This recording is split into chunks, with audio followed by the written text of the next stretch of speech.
الرحمن الرحیم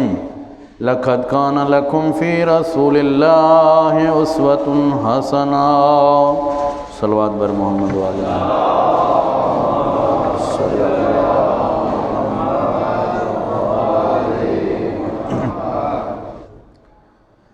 اللہ تعالیٰ کا ارشاد گرامی ہے، بے شک اللہ تعالیٰ نے تمہارے لیے ذات رسول گرامی کو اسوہ و نمونہ قرار دیا ہے۔ تم لوگوں کو چاہیے کہ تم اس رسول کی اتباع و پیروی کرو کہ جس کو اللہ نے تمہارے لیے آئیڈیل اور ماڈل بنا کے قابل اتباع و پیروی بنا کے بھیجا ہے، چونکہ اس کا کردار و رفتار و گفتار یہ تمام تر حکم الہی مرضی خدا کے تابع ہے، لہذا تم اس کے پیروکاری اور اتباع کے نتیجے میں اس کمال تک پہنچ سکتے ہو کہ جو کمال اللہ نے تمہاری خلقت کی غرض بنا کے رکھا ہے۔ عزیزان گرامی، یہ حکم خداوند متعال نے دیا ہے پیغمبر اسلام کی تاسیس اور پیروی کرنے کا، کن لوگوں کو خاص طور پر اللہ تعالیٰ نے قرآن میں ارشاد فرمایا لمن کان یرجو اللہ، وہ انسان کے جو خدا کو چاہتا ہے، جس کی امید خدا ہے، جس کی رجا خدا کے بارے میں ہے، جس کی امید و حسرت ذات پروردگار ہے، خدا ہے، اس کی حسرتوں کو پورا کرنے، اس کی امیدوں کو واقع تک پہنچنے کے لیے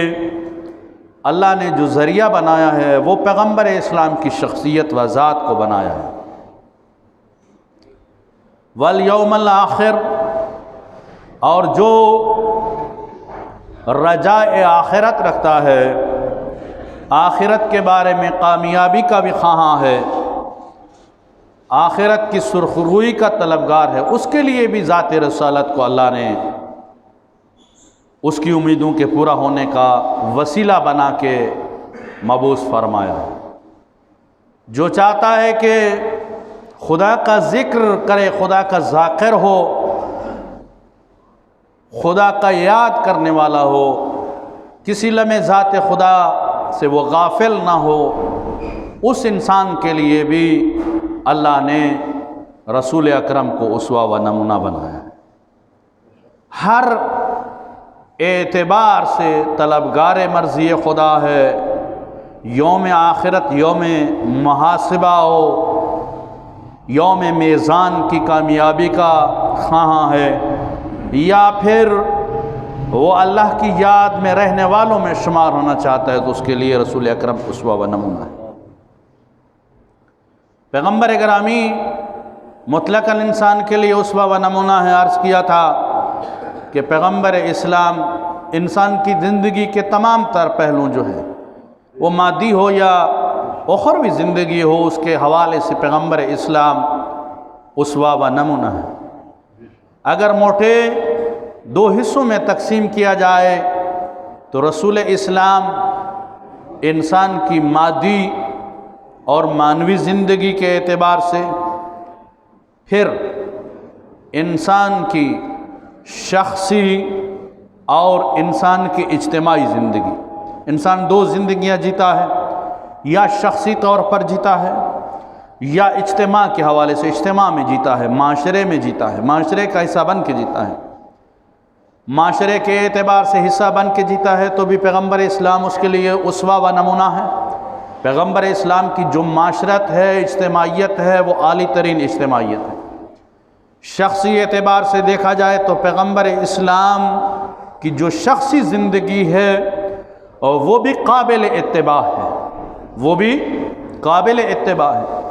پھر شخصی زندگی میں اگر دیکھا جائے تو پیغمبر اسلام ایک شخصی زندگی وہ ایسی جیتے ہیں کہ ان کا تعلق صرف ان کی ذات سے ہوتا ہے، اور ایک شخصی زندگی پیغمبر اسلام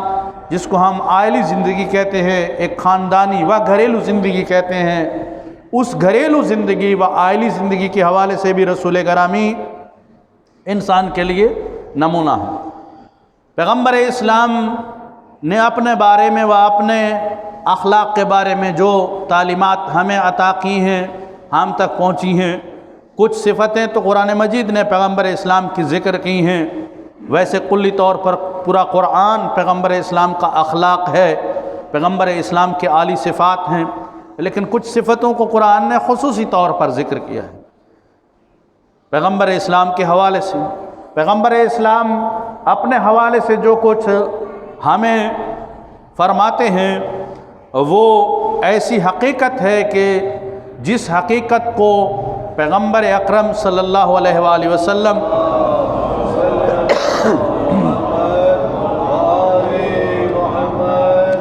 اپنے اخلاق میں سے بتا کے ہمیں اس طرف متوجہ کرتے ہیں کہ تمہیں بھی ان صفتوں کو یا ان جیسی صفات کو، البتہ یہ صفات پیغمبر اسلام کی اجتماعی بھی اس میں آتی ہیں اور انفرادی بھی آتی ہیں۔ قال رسول اللہ صلی اللہ علیہ وآلہ وسلم، پیغمبر فرماتے ہیں خمس لا ادعوہن حتی الممات، 5 چیزیں ایسی ہیں کہ میں مرتے دم تک ان کو نہیں چھوڑوں گا۔ 5 صفات ایسی ہیں، 5 خصوصیات ایسی ہیں کہ جن کو میں تا دم مرگ نہیں چھوڑوں گا۔ ان میں سے ایک صفت یہ ہے، پیغمبر اسلام فرماتے ہیں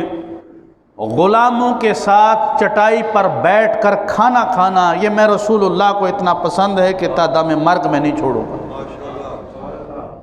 تا دم مرگ میں نہیں چھوڑوں گا۔ پیغمبر اسلام نے قلیہ دیا ہے کہ کبھی غریب و لاچار و کمزور سے کراہت نہ کرنا، بلکہ مجھ رسول کو فخر ہے کسی غریب و مسکین کے ساتھ کھانے پر بیٹھنا۔ تم اپنے زمانے کے اعتبار سے غرباء و فقراء سے تنگی کا احساس نہ لینا، ان کو اپنے لیے بوجھ تصور نہ کرنا، غریبوں سے تنگناکی کا اظہار نہ کرنا، بلکہ غریبوں کے ساتھ بیٹھنا یہ رسول اللہ کی سنت ہے، اسوہ رسول ہے۔ ایک صفت یہ پیغمبر اسلام فرماتے تا دم مرگ میں نہیں چھوڑوں گا کہ وہ چٹائی کے اوپر غلاموں کے ساتھ بیٹھ کر کھانا کھانا ہے، غریبوں کے ساتھ بیٹھ کر کھانا کھانا ہے، یہ پیغمبر اسلام کی صفت ہے۔ غربا پروری و غربا سے محبت رسول اللہ کی سیرت میں ہے، اہل بیت علیہ السلام کے کردار میں ہمیں نظر آتی ہے۔ یہاں پیغمبر اسلام تکبر نہیں کرتے ہیں، کبر کا مظاہرہ نہیں کرتے ہیں۔ دوسرا فرماتے ہیں کہ گدھے کے اوپر سواری، یہ پیغمبر اسلام فرماتے ہیں تا دم مرگ میرے لیے باعث فخر ہے، میں تا دم مرگ اس کو نہیں چھوڑوں گا۔ گدھے پر سواری یہ تا دم مرگ میرے لیے عیب کا باعث نہیں ہے۔ پیغمبر اسلام نے جب یہ فرمایا تو کیوں کر یہ فرمایا، اس کی ایک وجہ یہ بھی ہے کہ اس زمانے میں کمزور ترین سواری کون سی تھی؟ وہ گدھا ہی تھا۔ کمزور ترین سواری جو محسوس کی جاتی تھی وہ کیا تھا؟ گدھا تھا، خچر تھا، اس کے بعد گھوڑا تھا، اونٹ تھے، مثلا گھوڑوں کی کئی قسم کی نسلیں ہوتی تھیں، اچھی سواریاں تصور کی جاتی تھی گھوڑے اس زمانے کے، لیکن کمزور ترین سواری وہ گدھا تصور کیا جاتا ہے۔ پیغمبر اسلام فرماتے ہیں کہ اپنے زمانے کی جو کمزور ترین سواری ہے وہ میں رسول اللہ کو محبوب ہے اور تمہیں بھی محبوب ہونی چاہیے۔ اگر تمہارے زمانے کی مثلا سواری سائیکل کمزور ترین سواری ہے تو یہ سائیکل کو پست نہ سمجھو، بلکہ میں رسول کے اتباع میں تم چلتے آؤ، مجھے بھی یہ محبوب ہے، مجھے اپنے زمانے کی کمزور ترین چیز، ہاں اگر تمہیں اس سے اعلیٰ مل جائے، بہتر مل جائے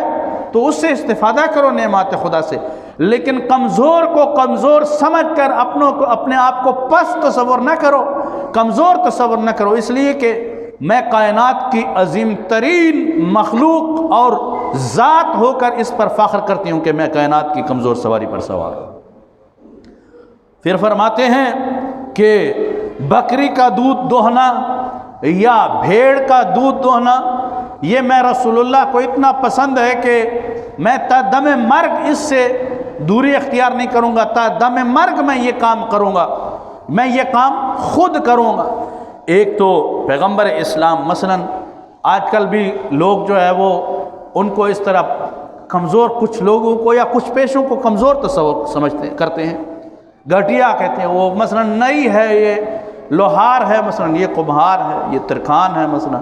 اس طرح کے۔ اور اسی طرح مثلاً آج کل کوئی دودھ کا کام کرتا ہے تو اس میں یہ تو گجر ہے، بس وہ ہے دودھ والا ہے مثلاً، اس کو کیا کرتے ہیں؟ پس تصور کرتے ہیں، گھٹیا تصور کرتے ہیں۔ اور لوگ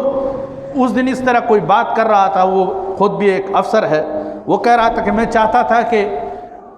میں اپنا فارم بناؤں، ہماری اپنی زمینیں بھی ہیں، جائیداد بھی ہے، سب کچھ ہے، لیکن اس خیال سے وہ فارم چھوڑ دیا میں نے بنانا کہ پھر لوگ مجھے گجر کہیں گے، اور کہیں گے کہ یہ پیغمبر اسلام فرماتے ہیں کہ یہ جس کو تم مثلا گجر پن آج کی اصطلاح میں ہم کہتے ہیں، جس کو کمزور پیشہ تصور کرتے ہو، گھٹیا پیشہ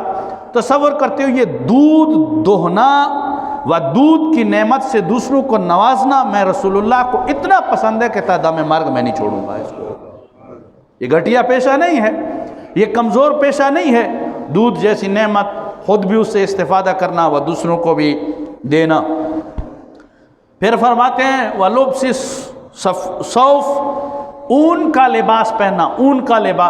کا لباس اس زمانے میں ایک گھٹیا لباس تصور کیا جاتا تھا، کمزور لباس تصور کیا جاتا تھا،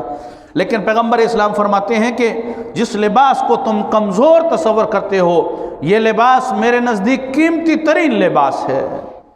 یہ لباس میرے نزدیک قیمتی ترین لباس ہے۔ تمہیں اپنے زمانے کے مطابق جو کمزور لباس نظر آئے، میں رسول اللہ کے نزدیک وہ عظیم لباس ہے، وہ عالی لباس ہے۔ اور پھر فرماتے ہیں وَالتَّسْلِيمُ عَلَى الصِّبْيَانِ، یہ لوگ بچوں کے اوپر سلام کرنا، بچوں کے اوپر سلام کرنا، وَالتَّسْلِيمُ عَلَى الصِّبْيَانِ، بچوں کو سلام کرنا، بچوں کو سلام کرنا۔ پیغمبر اسلام فرماتے ہیں کہ مجھے اتنا محبوب ہے کہ تا دم مرگ میں اس کو ترک نہیں کروں گا۔ یہ تصور مت کرو کہ یہ بچہ ہے، میں بڑا ہوں، اس کو چاہیے کہ یہ مجھے سلام کرے، تم اس کے انتظار میں نہ رہو، بزرگ کو، ہم عمر کو تو خود تم سلام کرو، اگر بچہ بھی کوئی آ جائے تو تم بچے کو بھی سلام کرو۔ حتیٰ کہ روایت میں یہ ملتا ہے کہ پیغمبر اسلام نے اپنی زندگی ایسی گزاری کہ کبھی کسی نے پیغمبر کے اوپر سلام میں پہل نہیں کیا، ہمیشہ پیغمبر اسلام سلام میں پہل کرتے تھے، ہمیشہ پیغمبر اسلام سلام میں کیا کرتے تھے؟ پہل کرتے تھے۔ وَالتَّسْلِيمُ عَلَى الصِّبْيَانِ، بچوں کو سلام کرنا، بچوں کے اوپر سلام کرنا۔ ہمارے ہاں تو ابھی بعض لوگ ایک نئی روایت قائم کرتے ہیں، وہ سلام کو، جس سلام کا اتنا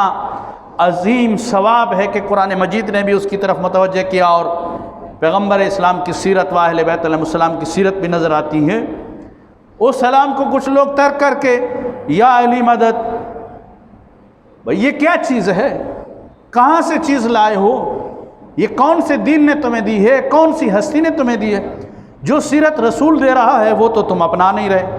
جو امیر المومنین دے رہے ہیں وہ تو تم اپنا نہیں رہے، جو دوسرے اہل بیت علیہ السلام دے رہے ہیں وہ تم اپنا نہیں رہے، اور اپنی گھڑی ہوئی سیرت و کردار جو ہے تم دنیا کے سامنے پیش کرتے ہو، اور دنیا کو یہ بتلاتے ہو کہ مثلا یہ وہ قوم ہے کہ جو رسول اللہ کی سیرت کے اتباع و کردار کی پیروی میں ناکام ہے۔ نہیں، شیعہ رسول و علی ہوتا ہی وہی ہے جو سلام کرتا ہے اور سلام میں پہل کرتا ہے۔ اس روایت کے پھر آخر میں پیغمبر اسلام نے کیا فرمایا؟ وَالتَّسْلِيمُ عَلَى الصِّبْيَانِ لِتَكُونَ سُنَّةً مِّن بَعْدِي، یہ کام میں نے بتایا ہے یا میں کرتا ہوں تا دم مرگ کروں گا، مجھے محبوب ہیں، کیوں؟ لِتَكُونَ سُنَّةً مِّن بَعْدِي، تاکہ میرے بعد یہ سنت میری رہ جائے، میرے بعد یہ میری سنت ہو، اس کے اوپر عمل ہوتا رہے۔ فرمایا پیغمبر اسلام وہ شخصیت کہ وہ اپنے لباس کو خود سیتے تھے، اپنے نالین خود وہ گانٹتے تھے، بکریوں کا دودھ خود دوتے تھے، عبید کے ساتھ، غلاموں کے ساتھ بیٹھ کر کھانا کھاتے، زمین پر بیٹھتے تھے، گدھوں پر سواری کرتے تھے، اور اپنا کام خود کرتے تھے، بازار سے جو ضرورت کی چیزیں ہوتی وہ خود لے آتے تھے اور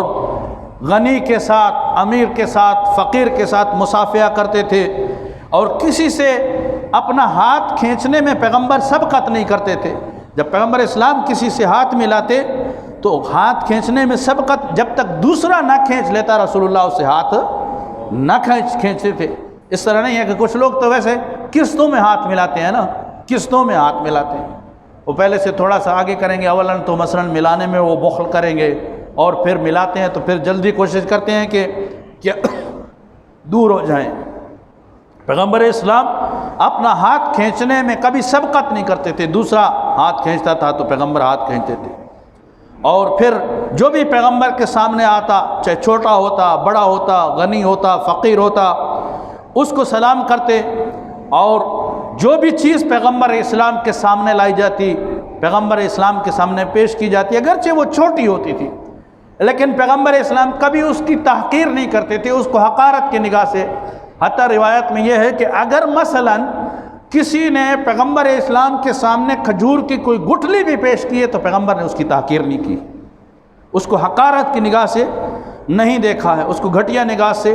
نہیں دیکھا ہے۔ پیغمبر اسلام وہ شخصیت ہیں جن کا خرچہ بہت کم تھا، خرچہ بہت کم تھا، جو کم خرچ تھے، کسی کے لیے زحمت کا سبب نہیں بنتے تھے۔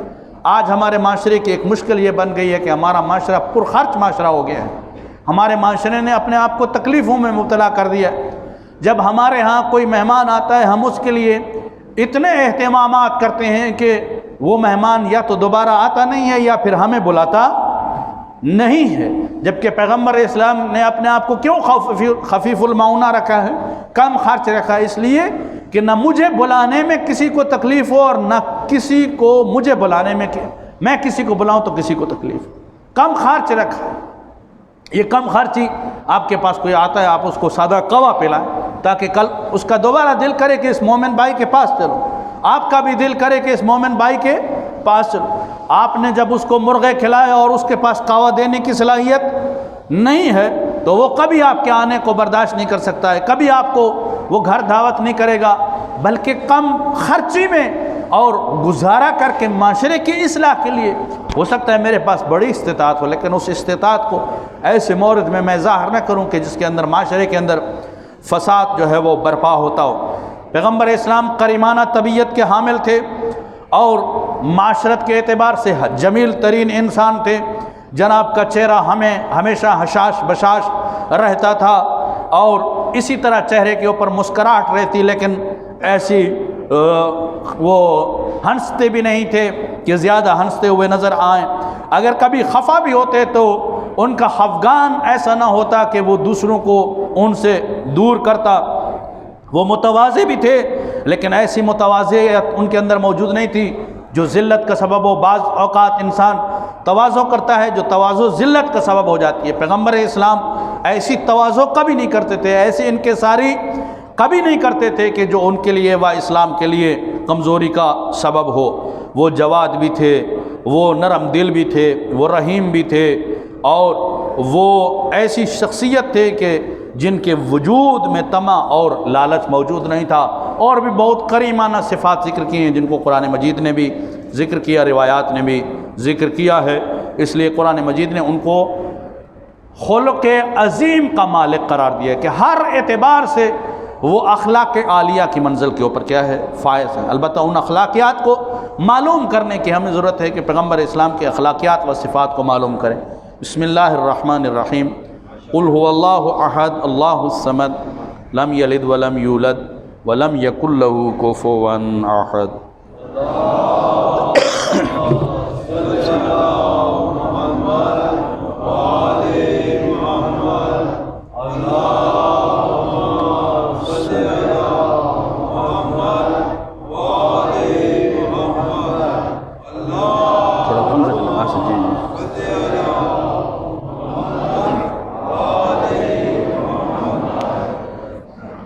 السلام علیکم ورحمۃ اللہ وبرکاتہ۔ ما شاء اللہ لا حول ولا قوة الا باللہ العلی العظیم۔ اعوذ باللہ من الشیطان الرجیم بسم اللہ الرحمن الرحیم الحمد للہ الذی لا یبلغ مدتہ القائلون ولا یحصی نعمہ العادون ولا يعدي حقه المجتهدون الذي فطر الخلائق بقدرته ونشر الرياح برحمته وصلى الله على نبينا وحبيب قلوبنا وشفيع ذنوبنا وطبيب نفوسنا بالقاسم محمد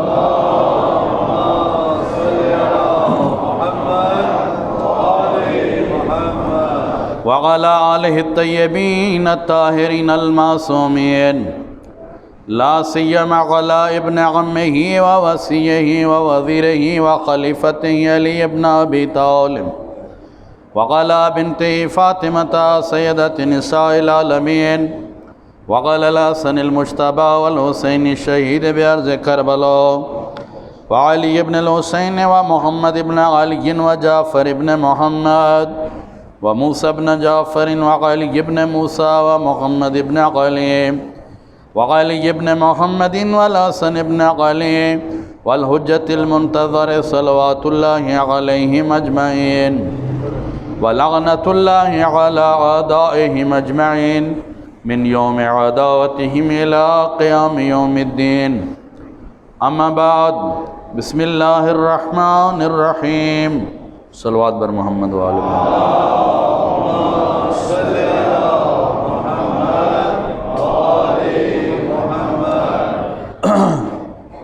تو عزیزان گرامی،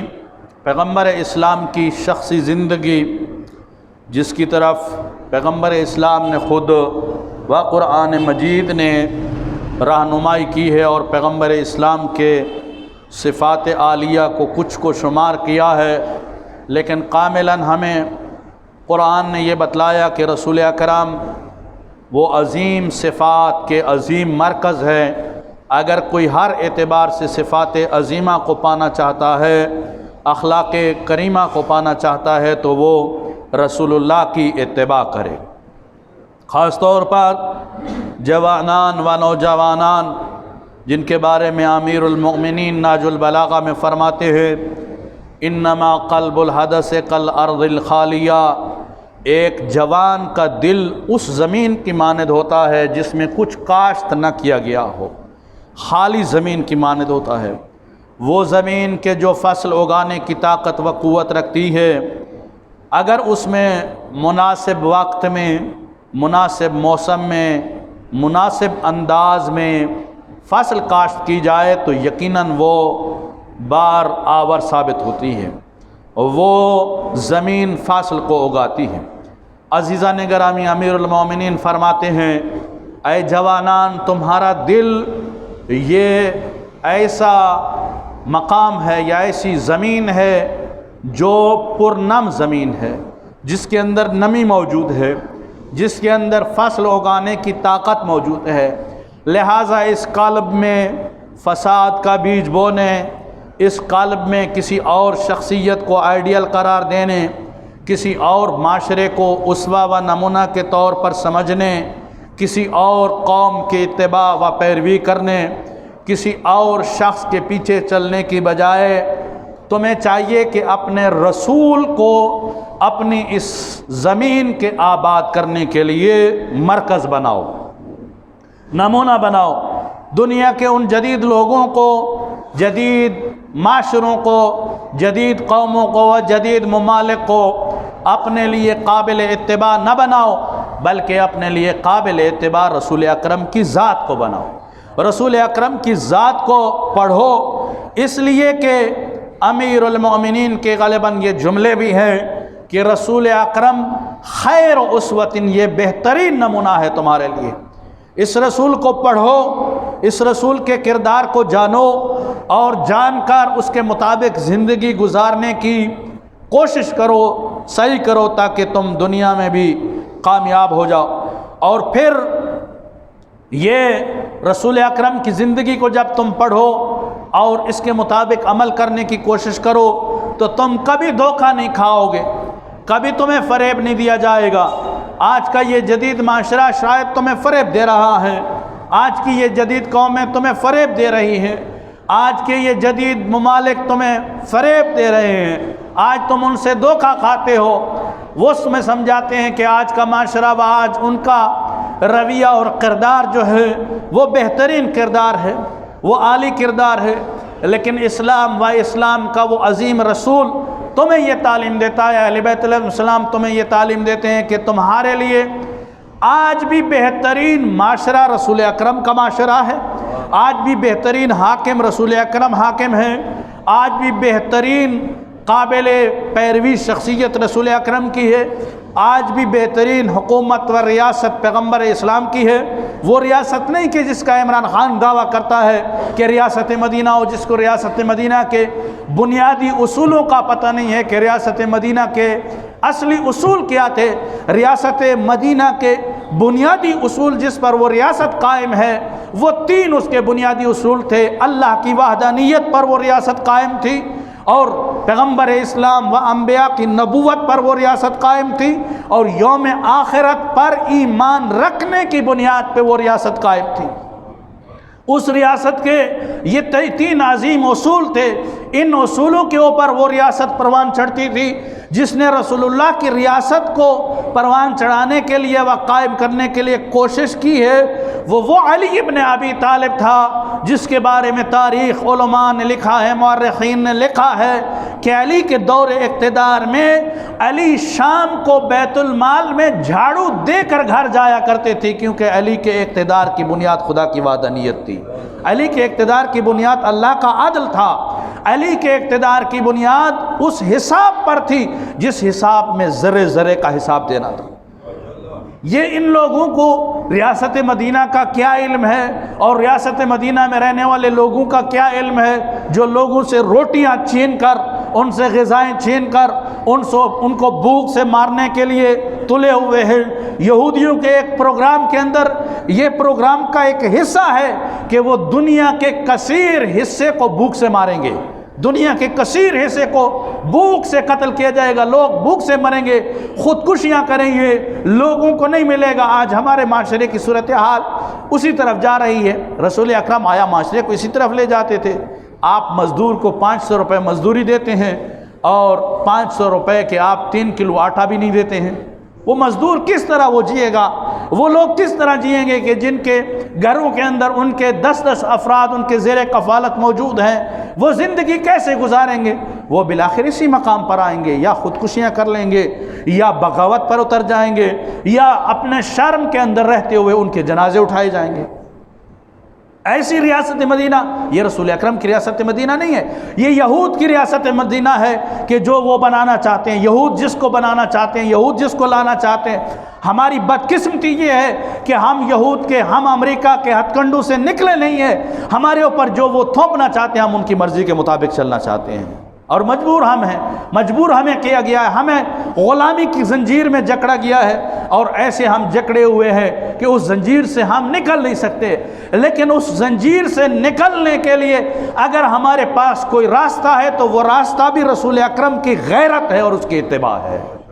پیغمبر اسلام کی ذات ہے، اس کے علاوہ ہمارے پاس کوئی چارہ نہیں ہے۔ اسی رسول کے راستے، اسی رسول کی اتباع کرتے ہوئے، اسی رسول کے مشن پر چلتے ہوئے ہم دنیا کی غیرت مند قوم بھی بن سکتے ہیں، ہم دنیا کی حیادار قوم بھی بن سکتے ہیں، ہم دنیا کی امیر ترین قوم بھی بن سکتے ہیں، ہم دنیا کے بلند ترین مقام پر بھی پہنچ سکتے ہیں، اور ہم آخرت کی بھی عزت حاصل کر سکتے ہیں۔ رسول اکرم کو نمونہ بنا کے ہم حاصل کر سکتے ہیں۔ عزیزان گرامی، یہ دشمنان اسلام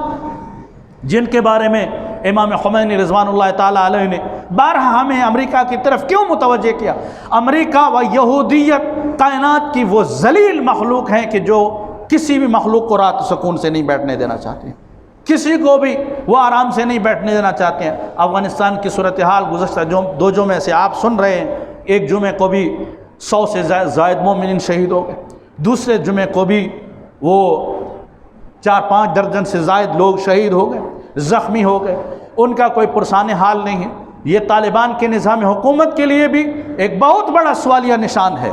ان کے لیے سوالیہ نشان ہے کہ وہ کیا کر رہے ہیں، وہ کس قسم کا نظام افغانستان کو دینے جا رہے ہیں۔ وہ کس قسم کا امن ان کو دینے جا رہے ہیں، اور خاص طور پر مکتب اہل بیت کے حوالے سے ان کی یہ پالیسی کیسی ہے، تشیع کے حوالے سے ان کی یہ پالیسی کیسی ہے، ان کو بھی یہ سوچنا چاہیے۔ ان کے لیے یہ قابل غور نکتہ ہے کہ یقیناً اس طرح کے ظلموں کو برداشت نہیں کیا جا سکتا ہے، اور اس طرح کے ظلم یہ کامیابی کے لیے نہیں، ناکامی کا زینہ ہوتے ہیں۔ البتہ ہمیں اپنے دشمن کو پہچاننے میں کبھی غلطی نہیں کرنی چاہیے، اور دشمن کو کبھی بھی اس طرح معاف نہیں کرنا چاہیے جو ہمارا دشمن اس طرح ہو کہ ہمارے نظریے کا دشمن ہو۔ ہم نے آج تک یزید کو نہیں معاف کیا ہے، ہم نے آل یزید کو نہیں معاف کیا ہے، ہم نے اسلام کے ان بڑے دشمنوں کو نہیں معاف کیا ہے، نہ پہلے معاف کیا ہے اور نہ اب معاف کریں گے۔ جو ہمارے بس میں ہوگا، کل کے یزید کو بھی ہم پلیت پلیت کہہ کے آج تک اس کو نامراد بناتے آئے ہیں، اور آج کے یزید کو بھی ہم اسی طریقے سے نامراد بنائیں گے، اس کو ذلیل بنا کے، اس کو دنیا کے سامنے۔ آج ہمارے لیے وہ معاشرے جو ہے وہ نمونہ نہیں ہیں جو غلاظت سے بھرے ہوئے معاشرے ہیں، ہمارے لیے نمونہ وہی رسول اکرم ہے جو عظیم ترین ہستی کائنات ہے، جو فضیلت کے اعتبار سے خدا کے بعد بزرگ ترین ہے، اور اتباع کے حوالے سے بھی وہ کریم ترین ذات ہے۔ اگر کوئی چاہتا ہے کہ وہ عظمت کے مقام پر پہنچے تو رسول اللہ کی اتباع کرے۔ بسم اللہ الرحمن الرحیم۔